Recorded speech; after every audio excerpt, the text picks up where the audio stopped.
It's hard to follow Steve. He gets evangelical in it. As I was thinking about what to say today, I was thinking about the history of a community college and where it came from and what the overall thrust of it's been. In 1865 rather, the University of Wisconsin admitted 41 students as freshmen. Of that 41 students, only 38 of them were qualified to begin college. And so what happened? Where do those people go? Well, they go into what we call developmental or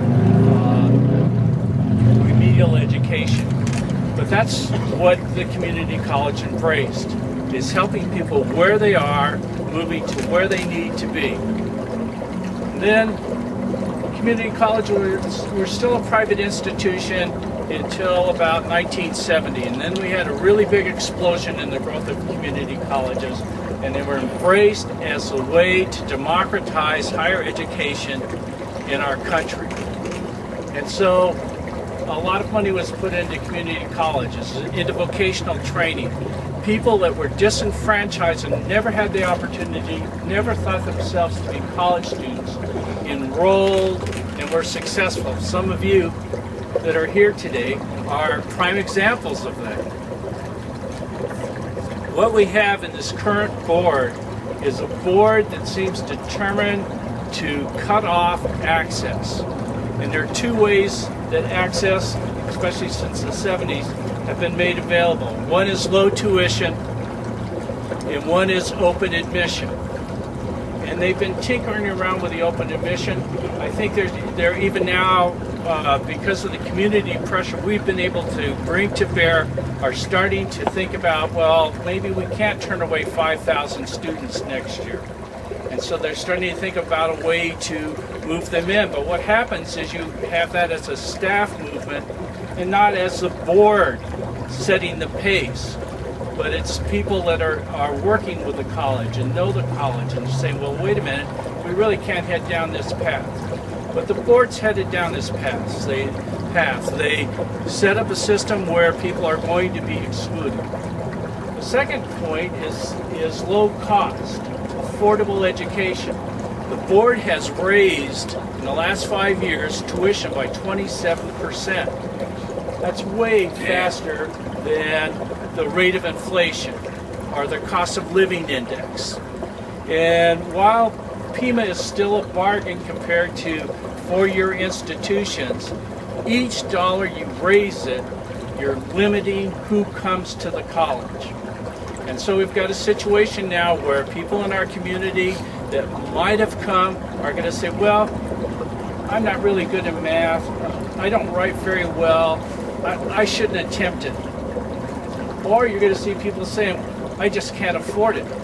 I've got a wife, I've got kids, I've got to pay my bills, and I can't afford to go to Pima College. If I'm elected, those will be the two major focus that I will have, is opening admission up to help people move from where they are to where they need to be, and keeping tuition down.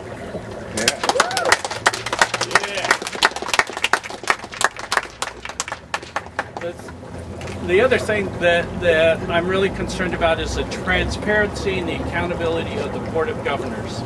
Yes. And some of that is systemic in how the state of Arizona has moved to set up community colleges and how it oversees them. And the state has moved back and away from oversight of community colleges. They abolished the community college state board several years ago, many years ago. So each college kind of operates on its own basis. Our Board of Governors has recently been found to be in violation of open meeting laws for years. And when they were in the paper, they expressed surprise. What? But there's training that they receive every year on what open meetings law means. So the question is what's going on here?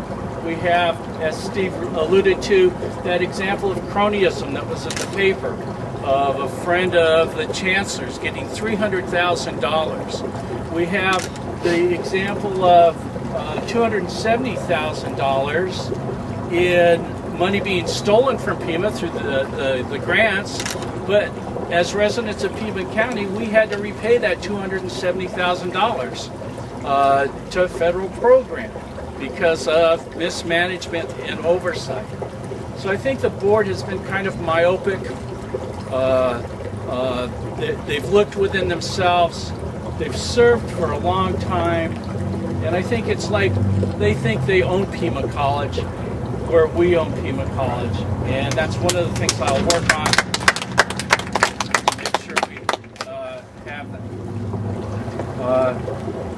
That's about all I was thinking of saying today. If you've got any questions, I'd like to feed them. What do you suggest can be done to prevent the board from being the puppet of the chancellor, which is what I've seen happen recently? Do you have any ideas on that?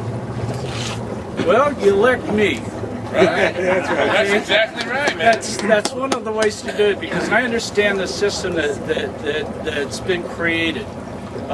They have board members that are volunteer board members. They're unpaid. It's a 6-year term. And so most of the people that are elected to the board, I don't know, maybe they have other political aspirations or something, but they get on the board and all of a sudden the immensity of the community college weighs down upon them. So they're working 40 hours a week. They've got another 20 hours a week they have to devote to Pima College. And what they do is they increasingly rely upon the chancellor. After all, we hire qualified experts to run our college. And that's the way it should be. And so what the board needs to do is to stay aware and to have somebody say, wait a minute, I don't understand what we're really doing here. Have the implications really been thought out. For example, with this tuition change, it was a bureaucratic change inside. There was community opposition to it. The board endorses this change. The community said, wait a minute, you're going to cut 5,000 people out of going to school.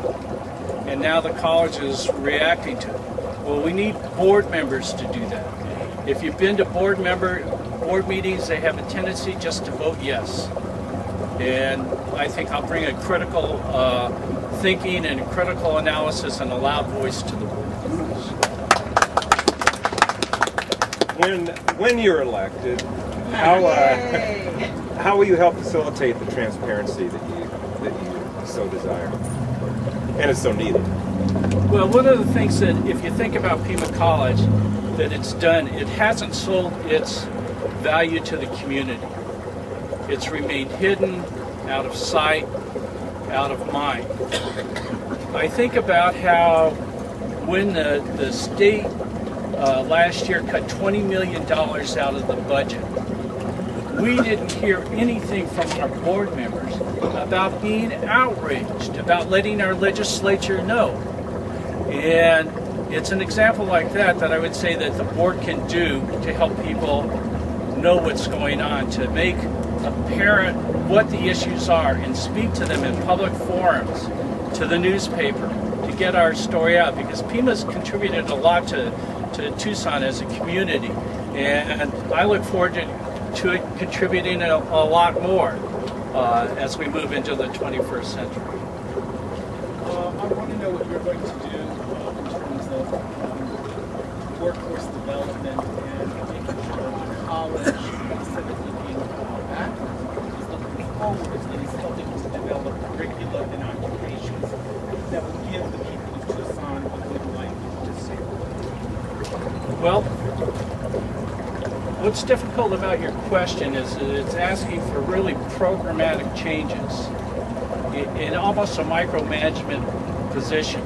And that's not what the role of the board is to do. The role of the board is to set broad policy and then to monitor that those policies are implemented. I think that the college needs to be encouraged and design ways to encourage faculty to develop new curriculum, to bring in innovative programs, to strengthen the Center for Training and Development, to make it an effective program. And that kind of oversight has fallen by the wayside. It's sort of, Pima has this momentum and it just is lumbering along there. Dr. Fridena, regarding that question, isn't it because of the stance and open admission, it will make sure that anybody who wants to further their education for better workforce training will have the ability. Right now, students that do not pass that test, if they want to come to Pima and they don't pass, they cannot get federal financial aid until they are admitted, and they cannot take any credit classes if they want a degree or certificate until they pass that. So would it not help workforce development by simply opening admissions back up? Absolutely. I mean, that's something that we should be embracing and forcing the board to do, regardless of who's elected in the future. But that is definitely a concern of mine. And again, it goes to holding the board accountable for the decisions they're making and how they're running the college.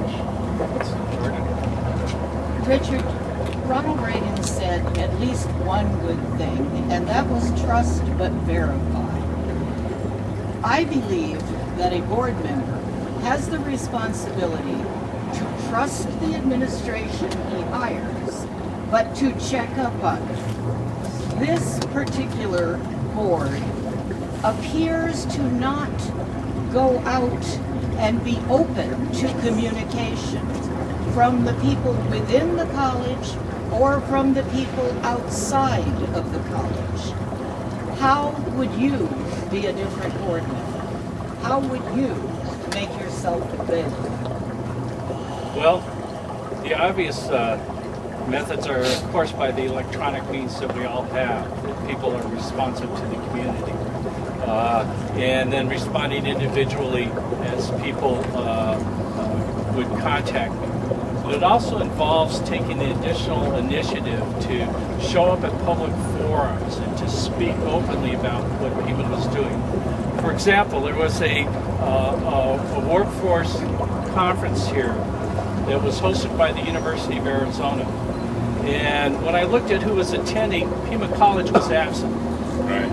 And I was saying, why is Pima Right. College absent? Why aren't we part of the economic engine anymore? But people don't even think about Pima as one of the drivers of the economy, which it is. I mean, when employers look to come here, they look at what are the educational opportunities for our employees' children. And Pima is headed in the wrong direction right now. So I'd say talking about things like that, being open to advocate for students and to advocate for the needs of our community is the way to do it. What's your take on the recent step by the board on the hiring of a new chief? Well, I was pleased that they responded to the community pressure to have a national search. At that board meeting, they were poised to hand off $270,000 plus $35,000 in benefits job to an internal candidate, whether that person's qualified or not. And so the community, through many of your efforts, and I spoke at that meeting, to confront them about what they were doing and why they were doing it and how they were short-circuiting Pima. Now I'm confused about what's going on in Pima right now in terms of leadership. I don't know exactly who the leader is, because I only know what I read in the paper right now. But the second in command had resigned her second in command position, okay, to become in charge of the campus.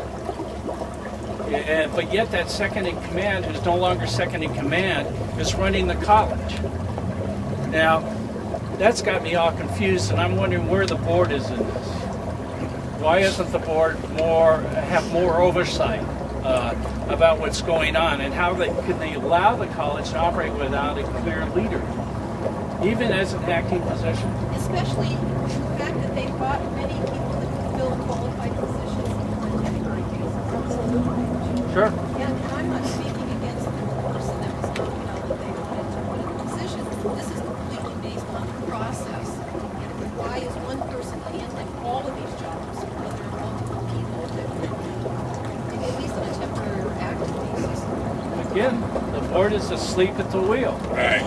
They should have said, wait a minute, we have somebody who's a campus president, who's senior vice chancellor, who's provost, and now who's also going to be acting chancellor or interim chancellor, whatever. How can one person do 4 jobs? I mean, it's not fair to that person, and it's not fair to us as a community, and it's not fair to Pima College students. You know, a number of people have spoken about different kinds of access, whether it's access on community members going to the school or access to information about what the board's doing. I think one of the really stunning little telltale bits is the boardroom that the board members meet in was built and wired for cameras. How interesting, the cameras have never been put in. So we could help transparency and bring sunlight simply by spending a couple $1,000s to put cameras in the boardroom, and that way what happens in the back room could come into our front room. And we could see them, right?